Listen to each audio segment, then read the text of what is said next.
Hello students, how are you all? Welcome back to Ecoso.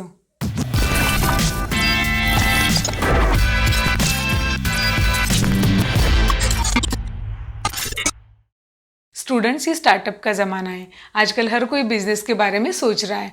तो आपने भी ऐसे डिसाइड किया कि अरे जॉब में कुछ रखा नहीं है तो चलो कुछ बिजनेस ही कर लेते हैं। और आपको इंटरेस्ट है फूड इंडस्ट्री में, तो आपने सोच लिया कि फास्ट फूड का कोई बिजनेस स्टार्ट करते हैं। अब आपके पास दो ऑप्शन है, एक तो कोई फूड ट्रक रेंट पे ले लेते हैं या फिर कोई शॉप रेंट पे ले लेते हैं और वहाँ पे अपना फूड का बिजनेस स्टार्ट करते हैं। तो दोनों के लिए खर्चा, फूड ट्रक है तो आपको दोनों जगह पे रेंट देने की ज़रूरत है, देन आपको लेबर्स की ज़रूरत है, दोनों जगह पे आपको कुछ फर्नीचर की रिक्वायरमेंट है। फर्नीचर की रिक्वायरमेंट है, बाकी आपको कुछ फूड के लिए जो रॉ मटेरियल लगेगा जैसे कि राइस एंड ऑल, वो सब, मतलब आपको दोनों ही जगह कुछ अमाउंट तो इन्वेस्ट करनी है। तो आप जो अमाउंट इन्वेस्ट करने वाले हो वो आपके पास ऑलरेडी रहेगी क्या? नहीं रहती ना। आपको सपोज ये दोनों ऑप्शन मिला कि आपको अगर 10 लाख रुपीज़ इन्वेस्ट करने हैं और आपके पास सिर्फ 2 लाख रुपए ही है, तो बाकी तो आपको कहीं से अरेंज करने पड़ेंगे। और ये जो आप इन्वेस्टमेंट करते हैं, फिर जो मनी अमाउंट आपको रिक्वायर्ड है, इसे हम लोग इकोनॉमिक्स में कहते हैं कैपिटल। तो आप क्या करोगे? अभी आप अपने 10 लाख और बाकी के कैसे मैनेज करने हैं, ये फूड ट्रक कहाँ पे लगेगा, आपका रेंट कितना देना है, लेबर कौन से लगेंगे, कि कैसे फर्नीचर बनाना है, हर एक बात में आपको डिसीजन लेना है, चाहे वो फूड ट्रक हो या फिर शॉप हो।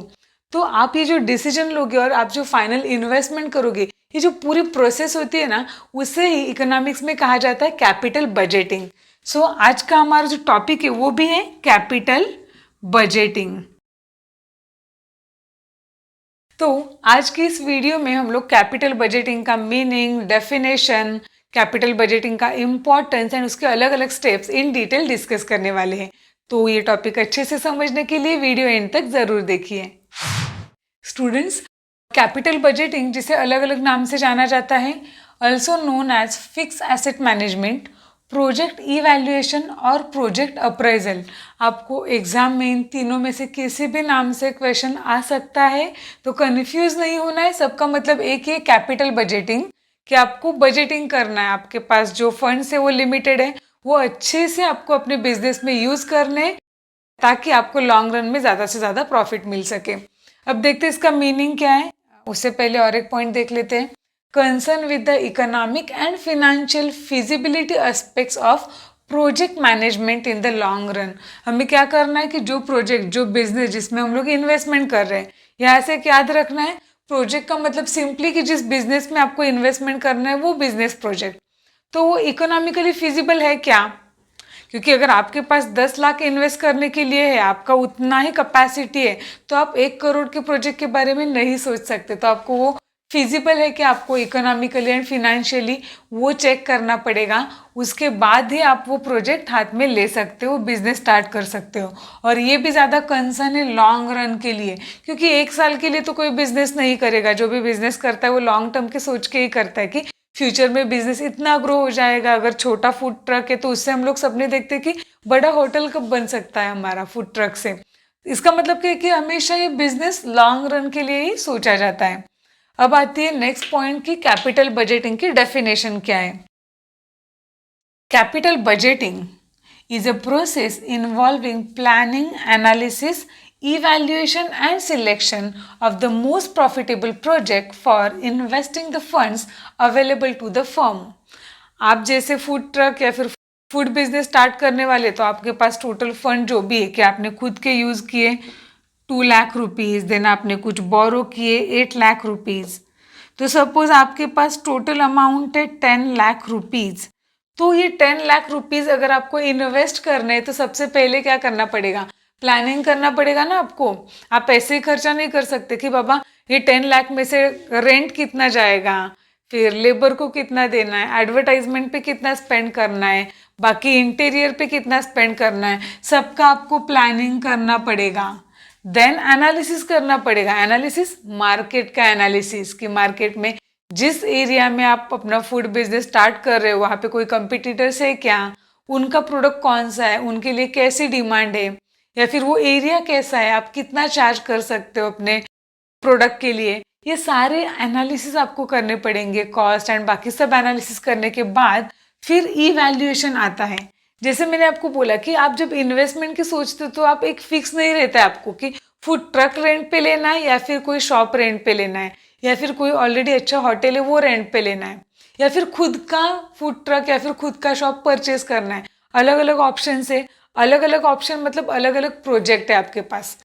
फॉर एग्जाम्पल हम लोग दो ही ऑप्शंस देखते हैं। पहला तो आप फूड ट्रक लेते हैं और दूसरा ऑप्शन है कि आप लोग क्या करने वाले हो, शॉप रेंट पे लेने वाले। तो आपको इवैल्यूएशन करना पड़ेगा दोनों में से, दोनों का आपको कंपैरिजन करना पड़ेगा कि दोनों जगह पे रेंट कितना है, कस्टमर कितने आ सकते हैं, इंटीरियर पे कितना खर्चा होगा। ये सारा एनालिसिस करने के बाद फिर आप डिसाइड करोगे कि इसमें इन दोनों में से मोस्ट प्रॉफिटेबल कौन सा है, फूड ट्रक प्रॉफिटेबल रहेगा या शॉप प्रॉफिटेबल रहेगा। तो उसके बाद में आप क्या करोगे, selection of the most profitable project फिर आप सिलेक्ट करोगे। अब इसमें भी एक पॉसिबिलिटी मैं आपको बताती हूँ। अगर शॉप है, शॉप जिस जगह पे आपने रेंट पे लिया है वहाँ पे नहीं चल रहा है तो क्या करना पड़ेगा, दूसरी जगह देख के फिर वो सारा सेटअप दूसरी जगह अरेंज करना मुश्किल हो जाएगा, right. But food truck comparatively convenient है। क्यों कन्वीनियंट है, क्योंकि फूड ट्रक अगर एक जगह पे आपको लगता है कि यहाँ पे बिजनेस अच्छा नहीं है तो आप उस जगह से हटाकर दूसरी जगह पे लगा सकते हो। तो ये एक ऑप्शन हो सकता है। फिर भी आप खुद एनालिसिस करके आप डिसाइड करोगे कि कौन सा प्रोजेक्ट ज़्यादा अफोर्डेबल है, ज़्यादा प्रॉफिटेबल है, एंड अकॉर्डिंगली आप अपने 10 लाख रुपए उसमें इन्वेस्ट कर दोगे। आप हमेशा याद रखना है कि जो मनी अमाउंट है ना, यहाँ पे कैपिटल बजटिंग में हम लोग मनी अमाउंट के बारे में सोच रहे हैं कि जो मनी कैपिटल है उसके बारे में हम लोग सोच रहे हैं कि जो हमारे पास अवेलेबल है। भले हम लोग यहाँ पे देख रहे हैं कि कैपिटल बजटिंग में आप नया बिजनेस स्टार्ट कर रहे हो, बट बहुत बार ये बजटिंग जो बिजनेस आपके पास ऑलरेडी है, जिसमें आप ऑलरेडी काम कर रहे हो, प्रॉफिट कमा रहे हो, उसके लिए भी किया जाता है। क्यों किया जाता है, उसका भी कुछ क्लासिफिकेशन है। क्लासिफिकेशन में ही आपको पता चलेगा कि क्यों ऑलरेडी एग्जिस्टिंग बिजनेसेस में भी कैपिटल बजटिंग की ज़रूरत होती है। तो देखते हैं classification of investment project. First है रिप्लेसमेंट इन्वेस्टमेंट। जो ऑलरेडी बिजनेस है बट वो लोग जो मशीनरीज यूज़ कर रहे हैं ना वो पुरानी हो चुकी है, वो रिप्लेस करके नई लानी पड़ेगी, राइट। तो ये रिप्लेसमेंट भी कैपिटल बजटिंग में आएगा, क्योंकि नई मशीनरीज में भी मार्केट में बहुत सारे अलग अलग ऑप्शंस अवेलेबल होते हैं, उनकी प्राइसिंग अलग है, इसीलिए उनको रिप्लेसमेंट इन्वेस्टमेंट के लिए भी प्लानिंग करना पड़ता है। रिप्लेसमेंट का सिंपली मीनिंग है जो वॉर्न आउट इक्विपमेंट है, जो पुराने हो चुके हैं उनको रिप्लेस करके उनकी जगह नया मशीनरी, नई इक्विपमेंट इंस्टॉल करनी है। देन सेकेंड आता है कॉस्ट रिडक्शन। कोई भी बिजनेस है, बिजनेसमैन का मेन मोटिव क्या होता है students, to earn maximum profit. Profit earn करने के लिए क्या जरूरी है, प्राइस इंक्रीज करना नहीं, प्राइस के साथ हमें कॉस्ट भी रिड्यूस करना पड़ता है। अगर कॉस्ट रिड्यूस होगा तो भी क्या, प्रॉफिट राइज ही होगा। तो कॉस्ट रिडक्शन के लिए क्या कर सकते हैं, new and more efficient equipment. अब आप सोचोगे कि नया इक्विपमेंट बिठाते हैं तो क्या होगा, कॉस्ट तो बढ़ेगा ही, पर इसका लॉन्ग रन में फायदा ये होता है कि पर यूनिट कॉस्ट कम हो जाती है, प्रोडक्ट की क्वालिटी भी अच्छी हो जाती है, जिससे प्रॉफिट इंक्रीज हो जाए। तो इसके through, efficient equipment and machinery के थ्रू हम लोग कॉस्ट रिड्यूस कर सकते हैं। और ऑप्शन है कि लेबर कॉस्ट कैसे कम किया जाए। एक तो लेबर्स को ट्रेनिंग दे सकते हैं, या फिर अपना बिजनेस ही ऐसी जगह पे शिफ्ट करो जहाँ पे लेबर कम रेट में अवेलेबल है। जैसे कि बहुत सारी फॉरेन कंपनीज इंडिया या फिर चाइना में अपने बिजनेस यूनिट स्टार्ट करते हैं, क्योंकि इन दोनों जगह पे लेबर चीप रेट में अवेलेबल है। देन अदर कॉस्ट, जैसे कि इनपुट कहाँ पे सस्ते मिल सकते हैं वहां से इनपुट मंगा लो, या फिर जो इनपुट यूज करते हैं उसके लिए कोई सब्सटीट्यूट है क्या वो चेक करो। तो इस वजह से कॉस्ट भी कम किया जा सकता है। देन थर्ड फॉर्म देखते हैं, output expansion of traditional products and markets. Product तो ऑलरेडी जो हम लोग पुराने ज़माने से, मतलब बहुत सालों से हम लोग वही प्रोडक्ट प्रोड्यूस कर रहे हैं, बट अब क्या करना है, वो प्रोडक्ट हम लोग जो पुराने मार्केट में सेल कर रहे थे ना, उसके अलावा किसी और मार्केट में सेल करना पॉसिबल है क्या, वो ढूंढ लेंगे और नए मार्केट में अपना प्रोडक्ट लॉन्च करेंगे। क्योंकि क्या होता है, बहुत बार प्रोडक्ट अच्छा होता है तो मार्केट में डिमांड राइज होती है, और डिमांड राइज होती है तो सप्लाई बढ़ाना पड़ेगा, सप्लाई बढ़ाना है तो इन्वेस्टमेंट करनी पड़ेगी, और इन्वेस्टमेंट करनी है तो ऑब्वियसली कैपिटल बजटिंग करना ही पड़ेगा। Then expansion into new products to enter new markets. बहुत बार फर्म क्या करती है, वो पुराने प्रोडक्ट तो प्रोड्यूस करती ही है, उसके साथ कुछ नए प्रोडक्ट्स प्रोड्यूस किए जाना पॉसिबल है क्या, वो भी चेक करती है। जैसे कि देखो अभी आप मीशो ऐप, अगर आपने बहुत बार ऐड सुनी होगी, तो मीशो ऐप पे पहले कपड़े ही मिलते थे। आजकल आप देखो कपड़ों के साथ बाकी एक्सेसरीज और बहुत सारे अदर प्रोडक्ट्स भी मीशो पे अवेलेबल है। ये क्या हुआ, उन्होंने न्यू प्रोडक्ट्स में एक्सपेंशन किया, उन्होंने कपड़ों के साथ बाकी प्रोडक्ट सेल करना स्टार्ट कर दिया। तो ऐसे ही न्यू प्रोडक्ट्स में एक्सपेंशन करना या फिर नए मार्केट में प्रोडक्ट सेल करना, कि जिसके लिए भी कैपिटल बजटिंग रिक्वायर्ड है, क्योंकि नया प्रोडक्ट बनाना है, फिर से इन्वेस्टमेंट आएगी, फिर से इन्वेस्टमेंट है तो कैपिटल बजटिंग है। देन नेक्स्ट आता है and most important, government regulation. Government regulation हमेशा रहते हैं, कोई भी प्रोडक्ट हो, जैसे कि एनवायरमेंटल सेफ्टी मेजर फॉलो करो, पॉल्यूशन कर रही है आपकी इंडस्ट्री तो उसके लिए कुछ मेजर्स है वो फॉलो करो, हेल्थ एंड सेफ्टी से रिलेटेड कुछ रेगुलेशन है वो फॉलो करो। तो ये सारे रेगुलेशंस फॉलो करने के लिए भी फर्म्स को इन्वेस्टमेंट करनी पड़ती है। फॉर एग्जाम्पल, अगर फर्म को बोला गया है कि आप जो वेस्ट वाटर है जो आप रिवर बेस में छोड़ते हो तो उसको ट्रीट करना है, तो उनको एक प्लांट बिठाना पड़ेगा जिसमें वो वेस्ट वाटर ट्रीट करेंगे और रीयूज करेंगे, या फिर वो ट्रीट करके फिर बाकी नदी में वगैरह छोड़ सकते हैं। तो इसके लिए भी उनको क्या करना पड़ेगा, फिर से इन्वेस्टमेंट करनी है, और इन्वेस्टमेंट आती है तो कैपिटल बजटिंग आता है। Just I read this point, investment required to meet health और safety measures, then environmental regulation. I hope आपको कैपिटल बजटिंग क्या है ये यहाँ तक अच्छे से समझा होगा। नेक्स्ट हम लोग देखते हैं importance of the capital budgeting. Importance of capital budgeting, सबसे पहला इंपॉर्टेंस है प्रॉफिटेबिलिटी। प्रॉफिट जिसके लिए हम लोग बिजनेस स्टार्ट करते हैं, तो ये प्रॉफिटेबिलिटी हमेशा कैपिटल बजटिंग के ऊपर डिपेंड होती है। अगर आपने कैपिटल बजटिंग अच्छे से नहीं किया, आपने रॉन्ग प्रोजेक्ट सिलेक्ट किया, आपने रॉन्ग मशीनरी भी सिलेक्ट की, तो आपको एक तो प्रॉफिट कम मिलेगा या फिर बहुत ज़्यादा लॉस भी हो सकता है। तो देखते हैं, right investment decision large returns. जितना अच्छा डिसीजन लेंगे उतने ज़्यादा रिटर्न्स मिलेंगे, उतने ज़्यादा प्रॉफिट मिलेगा, एंड वाइज वर्सा। मीन्स अगर इन्वेस्टमेंट डिसीजन रॉन्ग जाता है तो उतना ज़्यादा बिजनेस में आपको लॉस भी हो सकता है।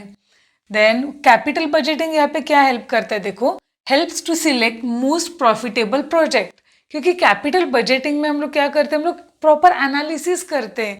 हमने जैसे देखा कि दो प्रोजेक्ट आपके पास थे 1 और 2, तो हम लोग पूरा उसका कंपैरिजन करते, प्रॉपर एनालिसिस करते, मार्केट स्टडी करते हैं, एंड उसके बाद ही हम लोग को अगर लगता है कि ये फर्स्ट वाला प्रोजेक्ट ज़्यादा प्रॉफिटेबल है तो हम लोग वो सिलेक्ट करेंगे। अगर सेकेंड वाला प्रॉफिटेबल लगता है तो हम लोग सेकेंड वाला सिलेक्ट करेंगे। और इसीलिए ये कैपिटल बजटिंग हमें हेल्प करता है कि जिससे हम लोग अपना प्रॉफिट ज़्यादा से ज़्यादा इंक्रीज कर सके। इसी के साथ फर्म के पास जो भी एसेट्स है वो एक फर्म की कंपिटिटिव पोजीशन मार्केट में क्या है वो डिसाइड करते हैं। अगर कोई बड़ी फर्म है, उसके पास अच्छी मशीनरी है, अच्छी टेक्नोलॉजी है, तो ऑब्वियसली वो कंपटीशन में मार्केट में ज़्यादा अच्छा काम करेगी, ज़्यादा अच्छा परफॉर्म करेगी, और इसके लिए उसे कैपिटल बजटिंग की हेल्प लेनी इम्पॉर्टेंट होता है। देन आता है सेकेंड, इरिवर्सिबिलिटी। इरिवर्सिबिलिटी मतलब एक बार इसमें इन्वेस्ट कर लिए तो हम लोग वो पूरे एज इट इज़ वापस नहीं निकाल सकते।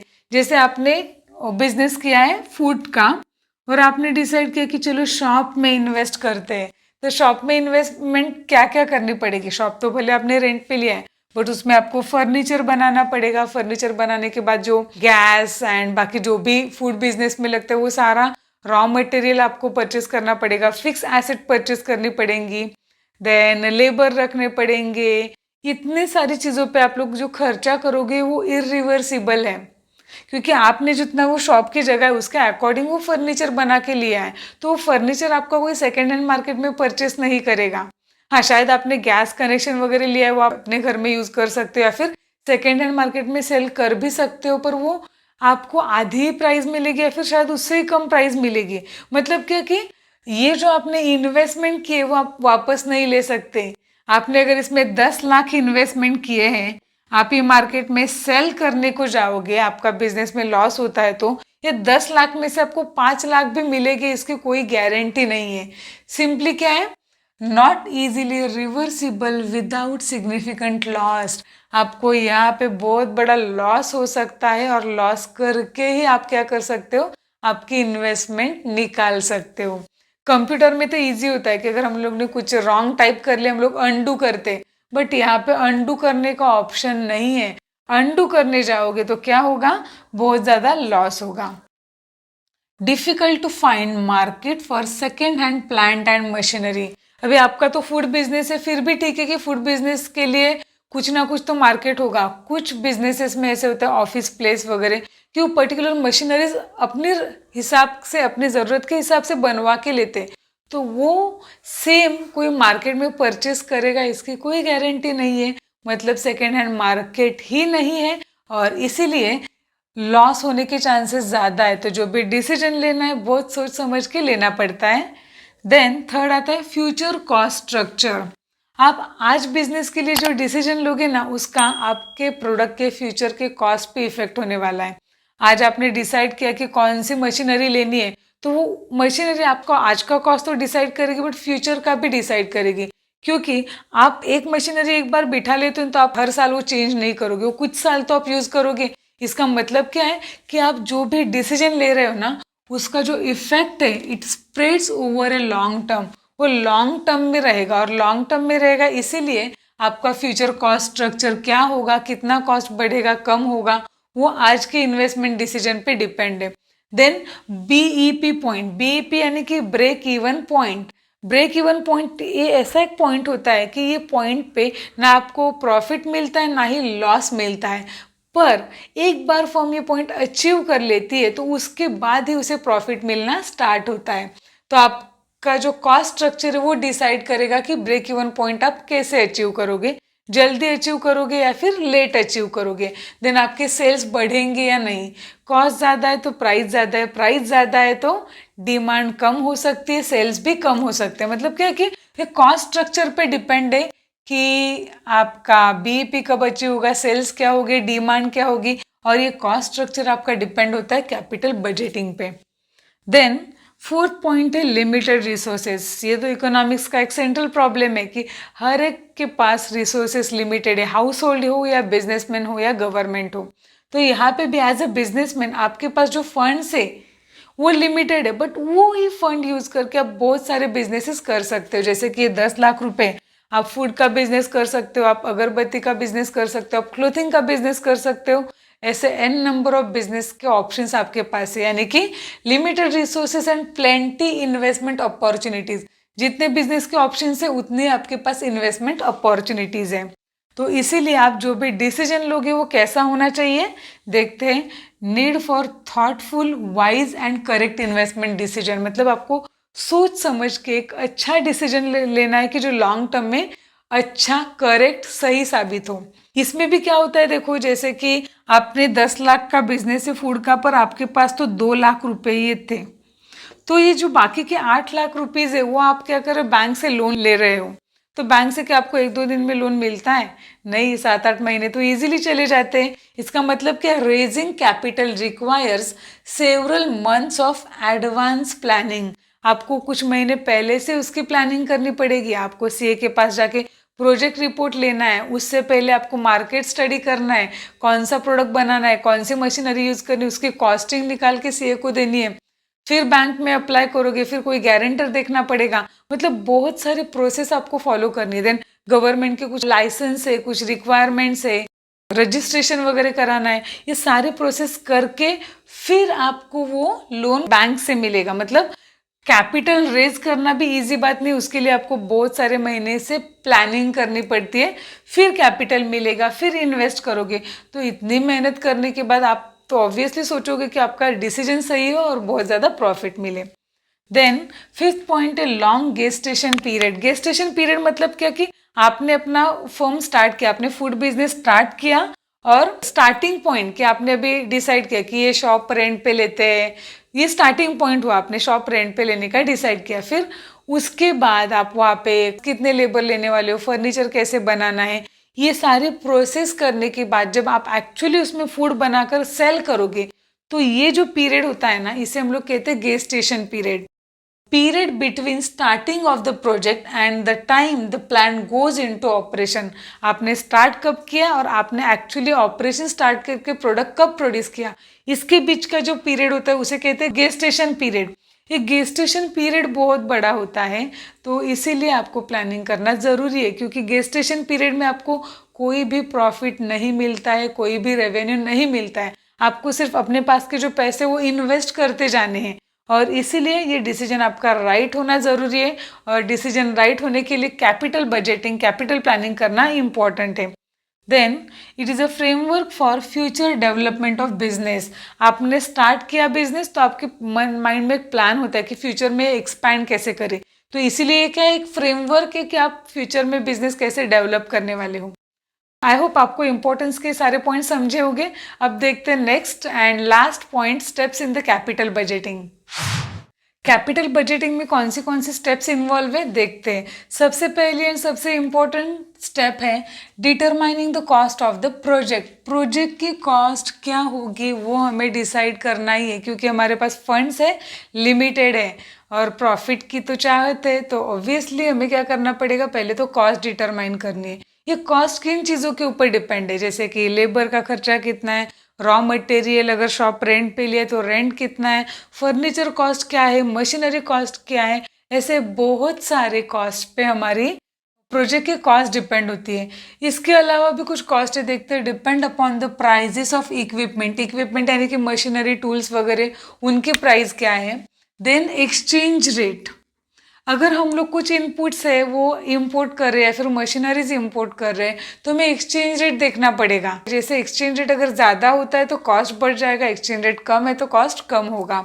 देन कस्टम ड्यूटी, इंपोर्ट कर रहे हैं कुछ मशीनरीज वगैरह तो उसके लिए हमें कस्टम ड्यूटी देनी पड़ती है, यानी कि एक प्रकार टैक्स होता है जो प्राइस के ऊपर हम लोग को गवर्नमेंट को पे करना है, तो वो देखना पड़ेगा। Then expenditure on installation, machineries लाई तो है हमने पर उसको प्रॉपरली इंस्टॉल करनी है, तो इसके लिए भी एक्सपेंडिचर इनकर करना पड़ेगा। तो ये सारे एक्सपेंडिचर क्या है वो देख के प्रोजेक्ट की क्या कॉस्ट होगी वो सबसे पहले डिटरमाइन करनी पड़ेगी।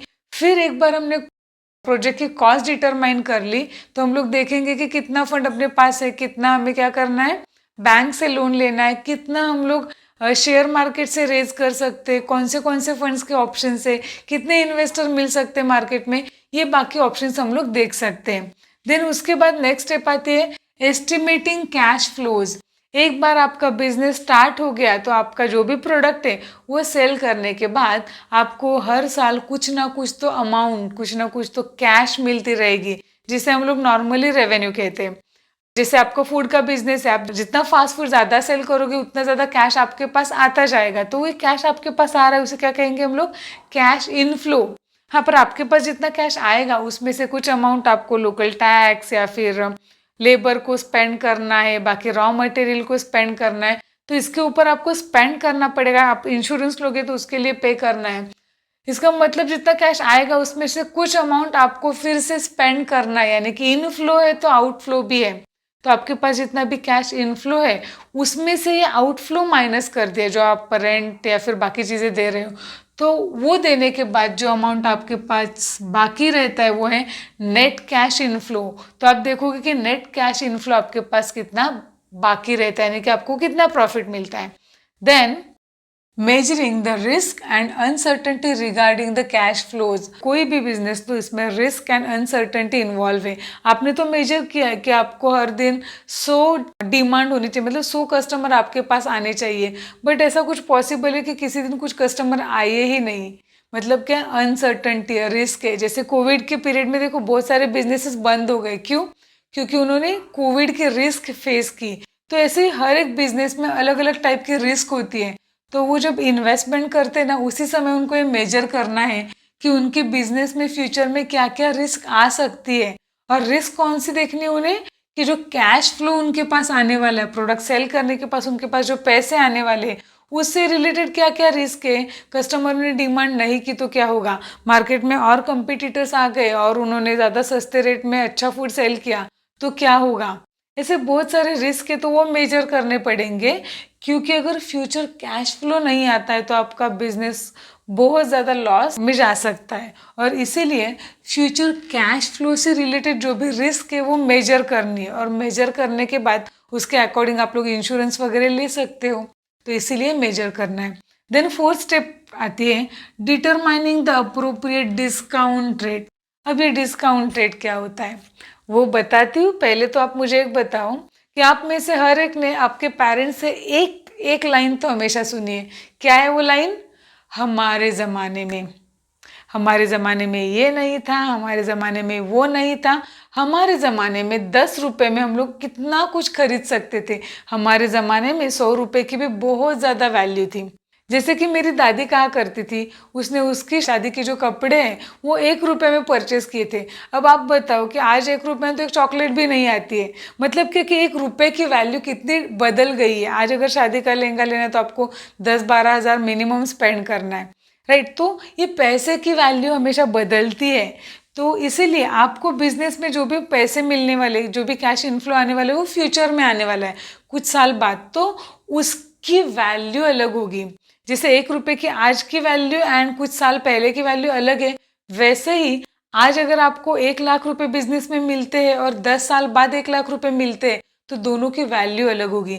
10 साल बाद जो 1 लाख रुपए मिलेंगे उसकी वैल्यू आज के 1 लाख रुपए से कम होगी। तो वो एग्जैक्ट कितनी कम होगी? तो उसके लिए हमें प्रेजेंट वैल्यू फाइंड आउट करनी पड़ती है। तो देखते क्या कहा है यहाँ पे, future cash flows are to be discounted to obtain present value. हमें क्या करना है? डिस्काउंट करना है। डिस्काउंट करना है यानी कि 10 साल बाद आपको जो 1 लाख रुपए मिलने वाला है उसके आज के एग्जैक्ट वैल्यू कितनी होगी, कितनी कम होगी, वो हमें यहाँ पे फाइंड आउट करना है। फिर हमें मिलेगी प्रेजेंट वैल्यू। तो ये डिस्काउंट रेट एग्जैक्टली क्या होता है और ये कैसे काम करता है, ये हम लोग नेक्स्ट वीडियो में नेट प्रेजेंट वैल्यू मेथड में इन डिटेल डिस्कस करेंगे। फिलहाल आप इतना ही समझ लो कि फ्यूचर जो पैसे मिलने वाले हैं उसकी आज की वैल्यू कितनी होगी वो हम लोग प्रेजेंट वैल्यू करके फाइंड आउट करते हैं। और इसीलिए इम्पॉर्टेंट है कि आप लोग डिस्काउंट रेट क्या लोगे वो डिसाइड करना। मतलब फ्यूचर में मिलने वाले पैसे किस रेट से आप लोग कम करोगे वो आपको यहाँ पे डिसाइड करना है। और बहुत बार जो बिजनेसमैन है वो market rate of interest as a discount rate लेते हैं। अब देखते हैं next 5th point, finding the present value of cash flows. Present value find out करनी ऑलरेडी हमने देखा है क्या करना है, हमें डिस्काउंट रेट लेना है। ये क्यों इंपॉर्टेंट है? क्योंकि the time value of money differs. Money की टाइम वैल्यू क्या है? डिफरेंट है। इवन आप अपने बचपन की सोचो कि बचपन में शायद आपने 1-2 रुपए में कुछ चीजें खरीदी होगी लेकिन आज आप नहीं खरीद सकते। या फिर कोविड के पहले आप कितना ऑटो का फेयर देते थे और आज कितना देते, उसमें भी डिफरेंस है। यानी कि पैसे की वैल्यू बदल जाती है जैसे टाइम बदलता है। और इसीलिए it is necessary to find out the present value of future cash flow. और इसीलिए हमें क्या करना है, हर साल जो कैश फ्लो मिलने वाला है उसकी आज के डेट में क्या वैल्यू है वो फाइंड आउट करना इम्पोर्टेंट है। देन आता है last point, comparing the present value of future cash flows with the cost of the project. मतलब इतना सारा डिस्काउंट रेट डिसाइड करो, फिर प्रेजेंट वैल्यू फाइंड आउट करो। ये क्यों करनी है? क्योंकि हम लोग क्या करेंगे, फिर जो प्रेजेंट वैल्यू है फ्यूचर कैश फ्लो की वो प्रोजेक्ट के कॉस्ट से हम लोग कंपेयर करेंगे। जैसे कि आपने देखो अपने बिजनेस में इन्वेस्ट किए 1 लाख रुपीज, तो 1 लाख रुपीज इन्वेस्ट करने के बाद आपको जो फ्यूचर कैश फ्लो मिलने वाला है उसकी वैल्यू अगर 1 लाख से कम हो तो मतलब 10 साल में या फिर आने वाले कुछ सालों में आपको जो भी मनी अमाउंट आपको बिजनेस से मिलने वाले हैं वो अगर 1 लाख से भी कम हो तो क्या आप ऑब्वियसली इन्वेस्ट नहीं करोगे। मतलब आपको ये डिसाइड करना है अभी इन्वेस्ट करना है या नहीं करना है। तो इसके लिए आप क्या करते हो, देखो प्रेजेंट वैल्यू आप कंपेयर करते हो कॉस्ट ऑफ प्रोजेक्ट से। जैसे आपकी cost of project 1 lakh rupees थी, तो अगर present value cost of project से ज़्यादा है, मतलब आपको फ्यूचर कैश फ्लो की प्रेजेंट वैल्यू 1 लाख रुपीज से ज़्यादा है, जैसे कि 5 लाख हो 10 लाख हो, तो आप खुशी खुशी वो प्रोजेक्ट एक्सेप्ट करोगे, मतलब प्रोजेक्ट विल बी एक्सेप्टेड।